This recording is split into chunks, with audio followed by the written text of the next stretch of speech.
Здравствуйте, дорогие зрители канала ЕНПФ. Как известно, казахстанская накопительная пенсионная система была разработана и внедрена по модели пенсионной системы Чили. Тогда, в середине 90-х годов прошлого столетия, чилийская пенсионная система считалась одной из передовых в мире. Сегодня же, когда этой системе уже более 40 лет и она полностью сформировалась, мнения экспертов на международной арене разделились. Одни считают, что она провалилась, другие, напротив, считают, что за такими именно накопительными пенсионными системами будущее. В октябре текущего года вышел новый отчет по глобальному пенсионному индексу MCGPI 2024. Согласно этому отчету, чилийская система вошла в десятку лучших в мире. Где же истина? Давайте разбираться вместе. Нам представилась уникальная возможность получить информацию из первых рук, узнать о текущем состоянии чилийской пенсионной системы, о ее успехах, о ее вызовах, конечно же, о планах на будущее. Сегодня мы ведем диалог о пенсионной системе с госпожой Паулиной Ясыги, президентом Чилийской ассоциации пенсионных фондов. Она подключается к нам из Сантьяго для того, чтобы ответить на все наши вопросы.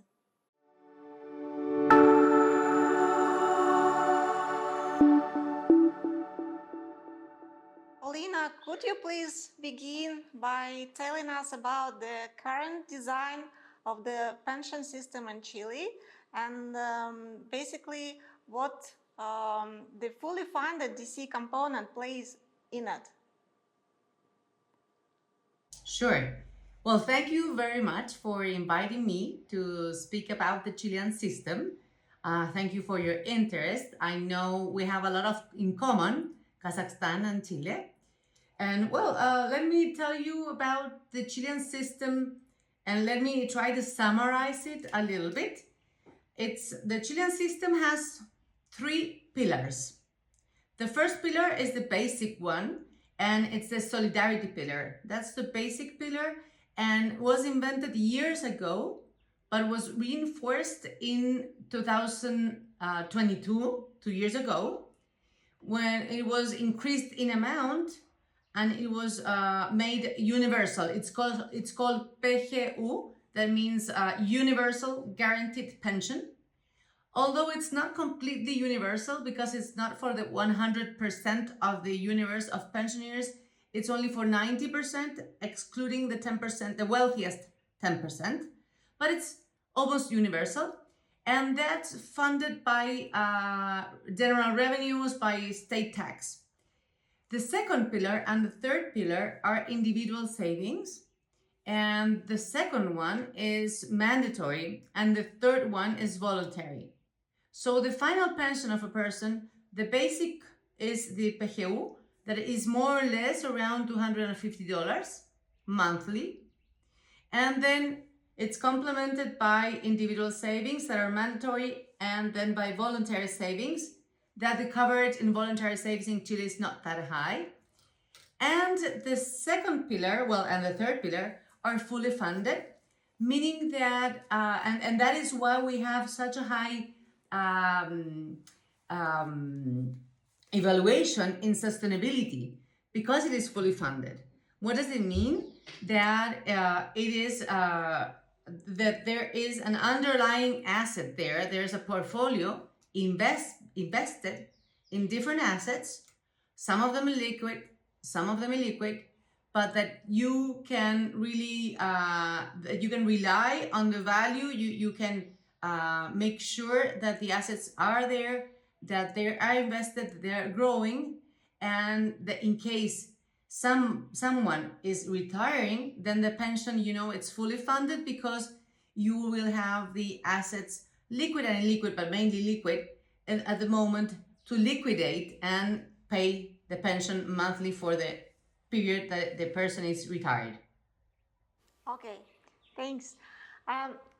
These two, the second and third pillars, they were introduced before, right? Back in 1981. And then in 2008, the government introduced this basic first pillar of general pension paid from the taxes. So in your opinion, Does this mean that only multi-pillar mixed approach is viable? What are the results of this reform? Well, yes, in Chile, before 1981, Chile had for many years, and as it was in all around the world, it had pay-as-you-go systems or defined benefits, where they had different systems for each activity sector, let's say like that. So banking sector had a system, teachers had another one, public employers had another one. And what happened that pensions were not high, or some of them were high, and so there were differences between different pensioners.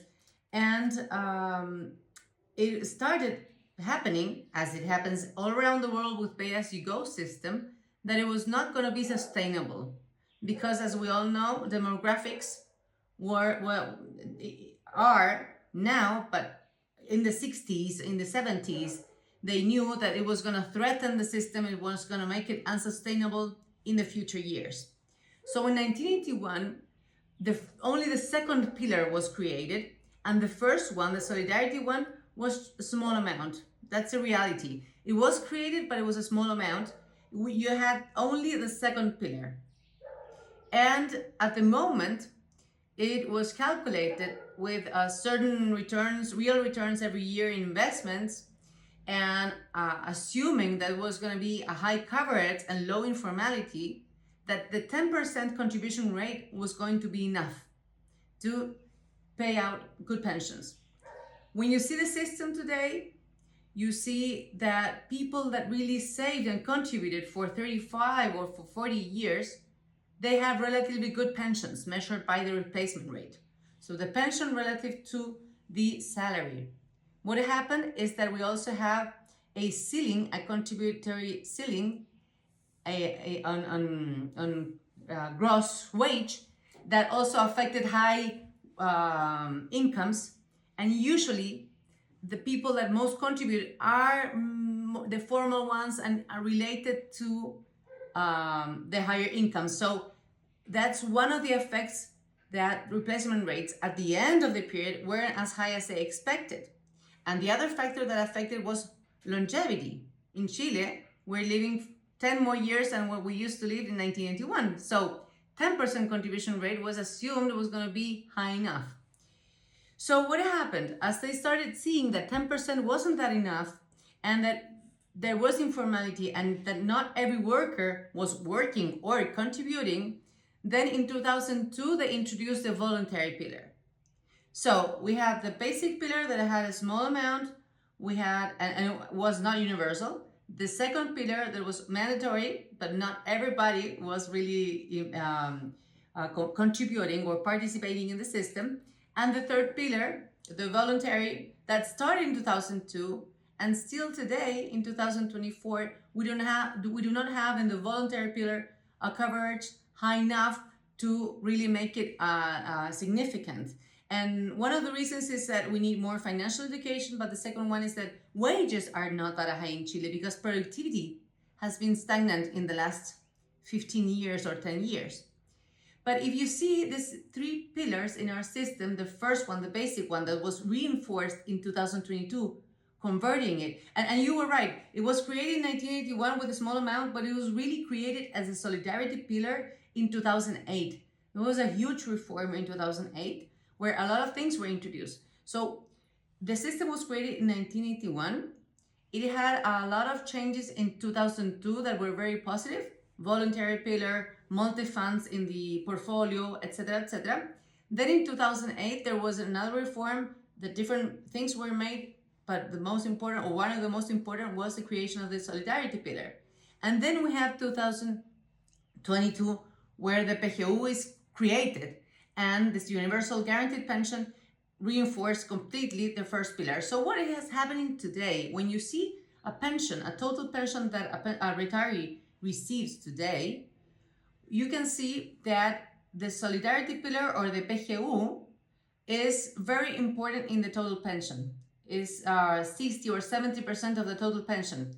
And the self-finance portion with the mandatory or the voluntary is smaller. And one of the reasons is because the reform in 2022 in the solidarity pillar was very important.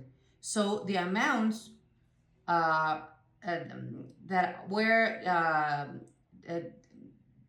put into from the total budget or the public budget to GDP, we started spending 5 years ago, we were spending 0.6% of GDP, and it was multiplied by 3 more or less, or more actually. Today is 2.2% of GDP. So it was a huge reform. It is one of the largest reforms in the solidarity pillar in the world. So it has been very important. Nowadays, it is very important in the total pension, but at the same time, people have not been saving so much in their mandatory pillar. We have informality, we have contribution gaps, periods in which people do not contribute. 10% is not enough, and we are living 10 more years. So to your question, do we need a multi-pillar? Yes, we do. Because if we eliminate the mandatory pillar or the voluntary pillar, we're just going to rely on the PGU, on the solidarity pillar. And what happens? That's not completely sustainable. It is financed by state taxes, by general income, general taxes. So we would say, well, that is sustainable. Well, yes, of course. If you keep on reassigning expenses in the public accounts, or if you keep raising on incomes or taxes, will not be sustainable. And that is the huge problem that usually OECD countries or European countries have. The pay-as-you-go system don't work out in general because we have more longevity and lower, a smaller amount or number of younger people working. So we have this demographics that is threatening the pay-as-you-go systems. So what has happened? The public sector the state has been putting the difference, and that is unsustainable. So the way you have a sustainable system is with the 3 pillars. Okay, thanks. Well, you just mentioned that 10% contribution is not enough. We heard that several years ago, the government of Chile has announced a reform and they would like to increase the overall contribution rate by introducing an additional 5 or even 6% of mandatory employers' contribution this time. Yes. We heard that several years ago, as I said, but and we know that this reform, as was announced, it produced large debates, but yet it's still not implemented. What's, in your opinion, are the main problems and challenges with this situation? Well, I would say today there is a consensus that we need a high contribution rate. So that is not under discussion. And I mentioned this obvious thing because there have been 2 huge and large studies where roundtables of experts were summoned by the government. In 2005 and 2006, the Marcel Commission, Mario Marcel, that is our current finance minister, worked in this group of experts in 2005. In 2006, they had these recommendations, and in 2008, this reform that introduced the solidarity pillar as we knew it was partly because it was recommended under this commission. And this commission recommended a lot of things, and actually it covered the issue that longevity was threatening pensions and that we should be moving our retirement age, which we haven't done in 100 years. But at that moment, the Marcel Commission did not recommend raising the contribution rate. It was up to 2014 where the Bravo Commission, that was kind of the second part of this commission with new recommendations, that they said that we should have a higher contribution rate. And there is a consensus because you cannot rely on voluntary pillar to complement the mandatory pillar because 10% is low and people usually, when it's voluntary, they do not save. So the discussion has been how many points, and you say, well, if there is a consensus, what has happened? The thing is that when we're discussing raising the contribution rate, These extra points, the discussion has been how many of these points, these extra points of contribution, go completely to the individual account of the worker, or some of it, or the whole of it, goes to a solidarity fund. And going to a solidarity fund is going back to a pay-as-you-go system as we see it from the Association of AFPs. So what we're saying is that, and actually in there has been discussions under Bachelet's government around 2016, 2018, just after the Bravo Commission. Then Piñera's government in 2020, 2021, they tried to have a pension reform, but we were just after the social unrest period and the pandemics. So there was a complete crisis in Chile. So the conditions were not there to have a good pension reform, although we did have one at the end of Piñera's period, and we had the PGU. But we were not able as a country, the Congress was not able to agree on what to do with these extra points. And right now, in this discussion, in this reform that has been for 24 months, 2 years, being under discussion now, it's in the Senate right now, there is a discussion, there is a consensus that 6 extra percentage points will be okay. So we'll be going from 10% to 16%. But the discussion is, from these 6 points, how much goes to the solidarity pillar and how much goes to individual account. The right wing, usually, the right wing part of the Congress or politicians say that it should go to individual accounts. From a technical point of view, in our calculation, it should be completely going to the individual account because that is what really increases rates. What happens if part of it, or the whole of it, goes to a solidarity pillar? Probably, and I'm sure that fund will be not sustainable because of the demographics, and there might be a higher informality because people, as they do not perceive that those extra points are going to their account, the workers' account, employers and employees will feel that that's just a labor tax, and probably they will not contribute. They will feel it as a tax, and we might have higher informality. Okay, I got it. Thank you. If we again look at the overall multi-pillar system in Chile, can we say that mostly all of the population is covered? If not, what are the new suggestions or maybe initiatives from the government or maybe from the APFs to increase this coverage? Yeah, it depends what is considered coverage. If you look at a OECD table study or whatever numbers we see in the last 10 years or 5 years, if you see a comparison of the countries, you see that good systems, the higher ranked systems, have coverages that go from 90% to 100%. The US, United States, has a 50% coverage rate. In Chile, we used to have 80% of coverage rate, and now with the PGU, you can consider that it's almost 90% because PGU covers 90% of the population. If you look at the workers covered by the system, it is a high number. But what happens is that that number is considered because you at least have contributed one time, so you are enrolled in the system. But it really doesn't mean that you are contributing.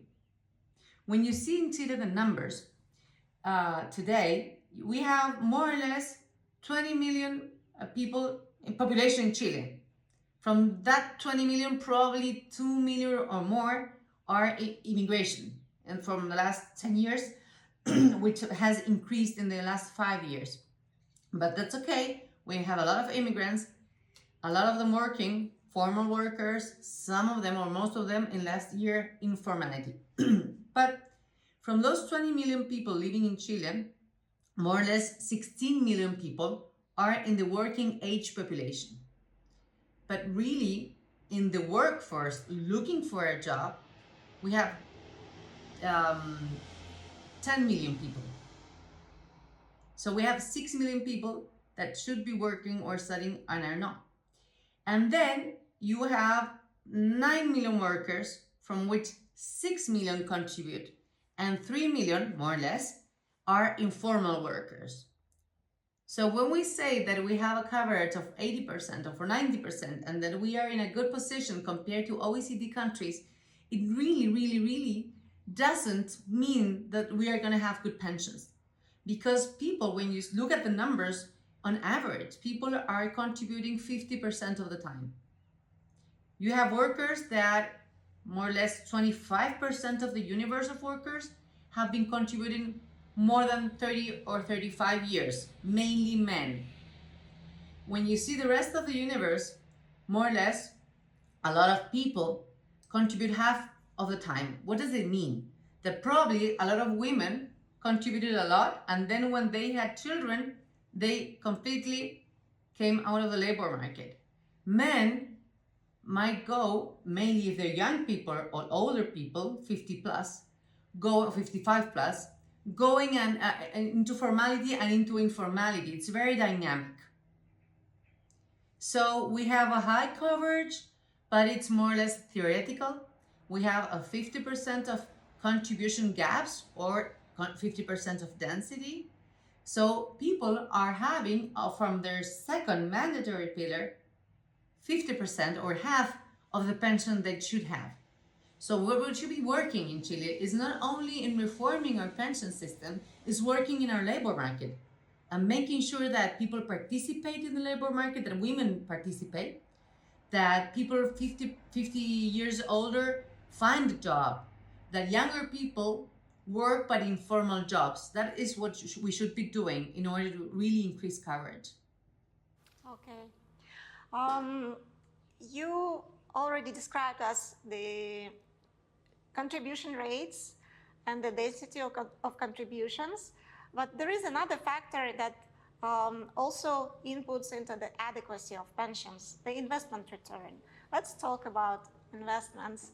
How are the pension assets are managed in Chile, and are the members involved in the decision-making process, and what are the general investment results?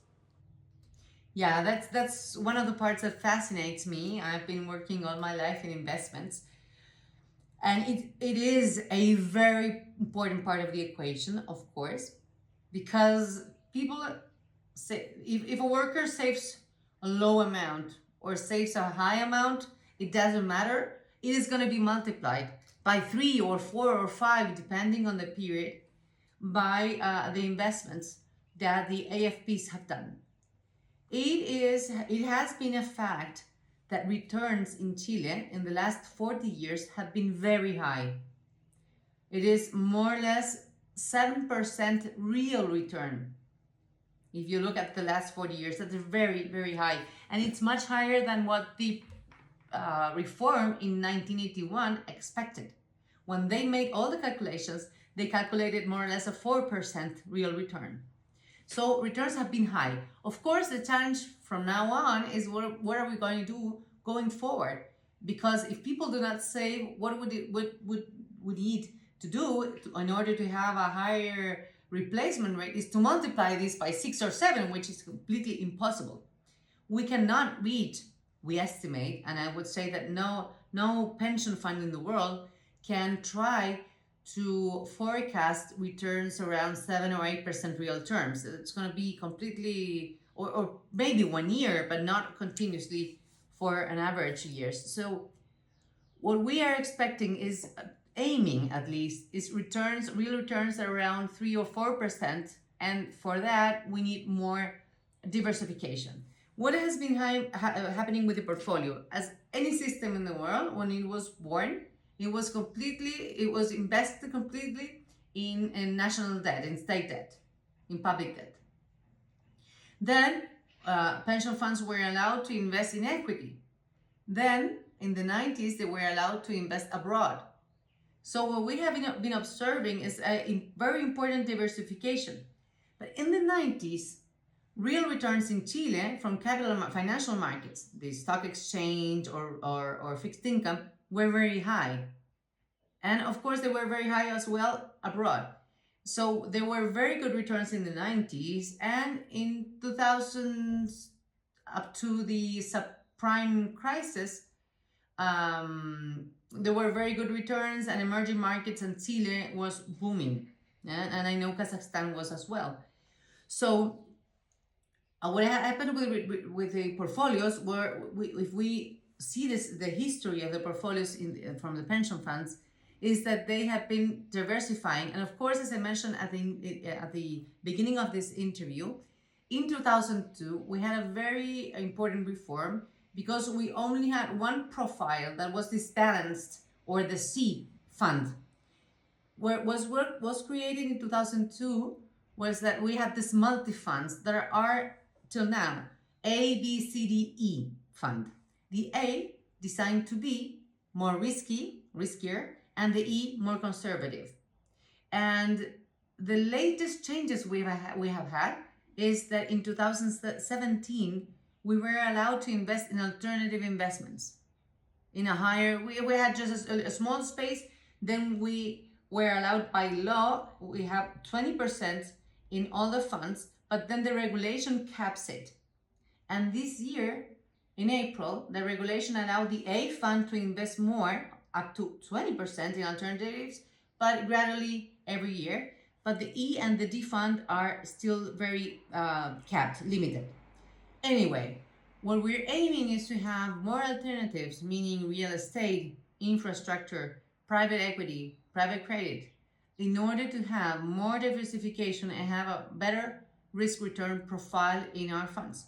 What is being discussed today under the current pension bill is moving from these multi-funds to life cycle or target date funds, which, what I see from at least my point of view, is the same as we have today, but improved. So I don't see that it's going to be a huge change. What we should do is having our multi-funds improved and making some changes, because today what we have is kind of limiting pension funds investments. But anyway, although we do not have as flexible regulations as in Canada or other countries, we do have very good returns. That's interesting. Could you please tell more about this transition to life cycle approach? Does it mean that members will not choose the portfolios themselves, but only the manager will allocate the assets according to their life cycle? Yes. Well, today in Chile, as it is in the multi-funds today, there are a lot of things under the law and then a lot of things under the regulation, which limit a lot and which makes very inflexible the portfolio management. But anyway, there is some place, of course, for each portfolio manager, for each investment team to move around in the A, B, C, D, E fund. But at the same time, workers, affiliates, members of the systems are allowed to move between the funds. Actually, you are allowed to have two types of funds. You could have A and E fund, but nobody knows that. But people move around because they feel that they have much better feeling with the market than the investment or the portfolio managers. And this was boosted in 2010 or 2011 by advisors, and there was a very large advisor in Chile which had a lot of traction that was advising their members to move around mainly from the AE fund to the A fund. So when stock exchange moved a lot, they moved from the A fund to the E fund. And then when we had movements in fixed income, then they move out from the E fund, it has losses, move to the A fund. What started happening? Of course, those movements made it was kind of pre-announced. You know, if you say that you're moving from the E fund to the A fund, then the fixed income market was going to drop, rates were going to go up, and the same the other way. So they started making kind of front running. They started manipulating the exchange rate. So there was a huge issue. So it was regulated in 2019, 2020, and those kinds of advisors cannot recommend changes from one fund to the other, but people can move from one fund to the other. So what do we have today is that a lot of people that is in the E fund shouldn't be in the E fund. And a lot of people that should be probably in more conservative funds are in the B fund. So in that sense, ordering this in life cycle kind of funds or whatever, it is very positive. And what is happening? There is a political dimension here, because it's very unpopular to say we're gonna limit movements from one fund to the other because people want to choose. So that's why they are trying to chance it to this life cycle fund, so people do not move from one fund. But in essence, the design of the A, B, C, D, and E fund, the sense of that was kind of life cycle funds. The A fund was supposed to be for younger people, and the E fund for people aiming to retire. Okay, that's very interesting. Thank you very much. Well, would it be fair to say that majority of current retirees in Chile are now rather satisfied with their pension benefits? Wow, that's a very good question. I would say that happiness is related to expectations, right? So when this system started in 1981, people expected to have a very good pension because that's what they told them. But what happened? People were not conscious that they need to contribute 35 or 40 years. That's one thing. So people were contributing half of the time. People really in Chile were not conscious of how much longevity we are experiencing. We have been one of the countries in which our longevity life expectations have been much higher and growing fastest than any other place in the world, probably.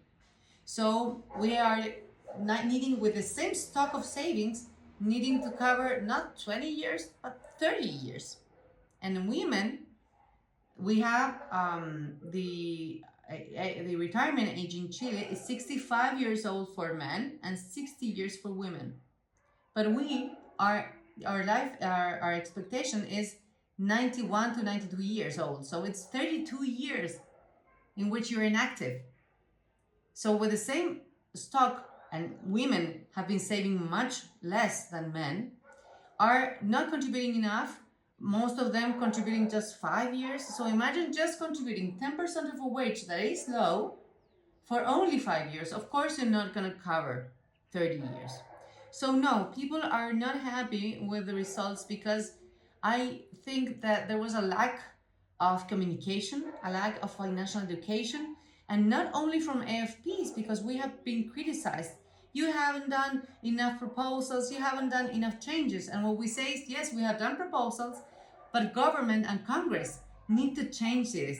And we have done a lot of financial education, but it's just like a drop in the ocean. We need to do it with other entities, and we need to do it with the government. So people know they are not happy because they were promised very high pensions and because they haven't contributed enough. What has changed is that with the PGU, this universal guaranteed pension, the scenario has changed.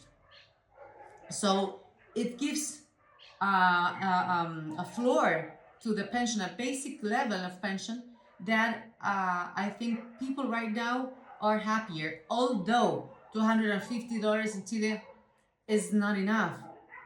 The thing is that wages are low. So when you see replacement rate, when you see this $250 compared to the salary, to the wage, it's high. The thing is that we have a weak labor market. And there is something that I haven't mentioned so far, but it has been very important. In Chile, during the pandemics, there were 10% withdrawals approved. Because we're in the middle of the crisis, aid to families wasn't fast enough. So they said we need money. There was going to be only just one withdrawal of 10%. It was approved in mid 2020, and that was it. But then the second one came, and then the third one came. What did it mean? $50 billion were taken out of the system from more or less 200 billion. So it was a lot of points of the GDP. It meant a lot of inflation for Chile. So that has lowered pensions on average to around 30%. So when you see the three pillars, The PGU has been grown because we had a huge reform, so check. The second pillar, we have not been saving enough, 10% is low, and we have densities of just 50%, and we did these 10% withdrawals, and the voluntary pillar is not covering enough, and so we should be reinforcing that as well, but nobody's talking about that. Wow. What the government thinks about it, how they're going to restore this second pillar?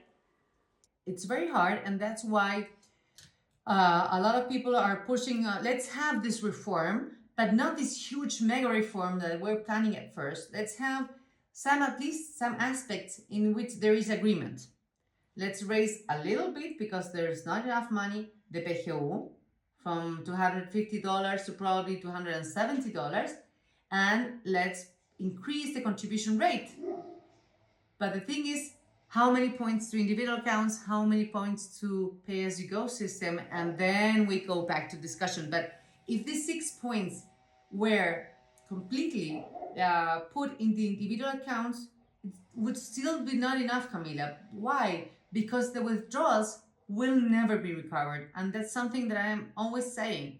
And it's not that you need to save like 10 more years or double the contribution rate to just to cover the hole you left when you withdrew 30% of your savings. And for younger people, that hole will be much higher, because the rate of return they could have had over those savings will never ever be recovered. So yes, it's very necessary to raise the contribution rate, but probably even 6 percentage points would not be enough. Because something that I mentioned is longevity, but these 10 extra years that we're living compared to 40 years ago, if you calculate, when you take the same stock of savings and you divide it in just make it a simple division in 20 years, and then make the same division for 30 years, your pension goes down by more or less 30 or 35%. So what do you need to cover that? If we really do not change our retirement age, then what you need is more contribution points.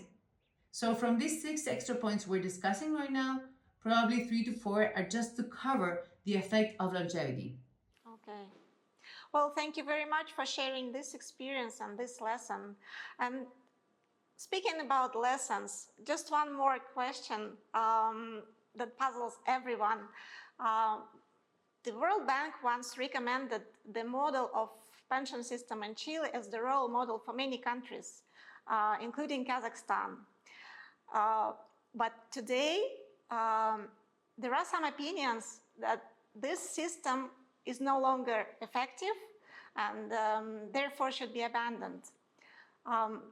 What would you recommend, or what lessons, let's say, what lessons can learn other nations from the experience of Chile when considering their country's reforms? Yeah. No, it shall not be abandoned. Actually, when you see the Chilean system ranked in the CFA Mercer ranking that ranks more than 40 countries, we are back again in the top 10. We are number 9. So it is a good system. When you see Denmark, when you see Australia, when you see systems that are similar to ours, but have good parameters, have good contribution rates, when you do not have informality, you do not have contribution gaps, the system works. If you eliminate the second and third pillar and you just depend on tax revenues to finance the PGU in Chile, it will not be sustainable and pensions will be low. This is just a basic pillar, then comes the second and third to complement this and to make it higher. What we need to do is to improve our systems. We need to make people much more conscious that they need to save. And of course, in order to save, you need probably all the technological advances have made a lot of have allowed a lot of easy ways to contribute today. Today, when you are an employee, it's very easy because there's a system and your employer will contribute on the system. What happens if you are an independent worker? And today we're moving towards more independent working in this gig economy as we know it. So There are challenges, but the thing is, if in Chile we were to eliminate what we have, what is it that we're going to do? And the OECD and the World Bank, they proposed 3 pillars or 5 pillars, but more or less it's the same idea. What we have in Chile is we have the pillars. What's the difference between Chile and Denmark? And Denmark today is ranking first place or second place in the ranking. It's because they have high density, high contribution rates. They have moved the legal retirement age. Actually, they already moved it, and in 2100, they will have 74 years old in retirement. They already had it modeled. They have very low informality. So what we need to work today is to make sure that the 3 pillars are reinforced. In Chile, we have the voluntary pillar, probably one of the pioneers in installing the voluntary pillar in 2002, but we have a very low coverage. It's more or less 1/3 of the coverage we observe, or less, of we observe in these OECD countries. So no, the system should not be eliminated. We are top 10. What we need to do is work in a labor market, make sure that we have growth and productivity in order for people to have a good job. We need to order our immigration in order to make people find a formal job, because this is going to just be growing. We need to have flexible labor laws in order to permit that young people have formal jobs since they start working. There's a very, very high probability that if their first job is formal, they keep on being formal. And if it's informal, they stay informal. So we need to work on young people. So yes, we have a lot of challenges, but I'm sure, I'm positive that eliminating the system is not the way. Great. Thank you very much for sharing with us your ideas today and your experience. This was Paulina Yasygi from Santiago, Chile with us. Thank you very much again for the interview. You have a great day.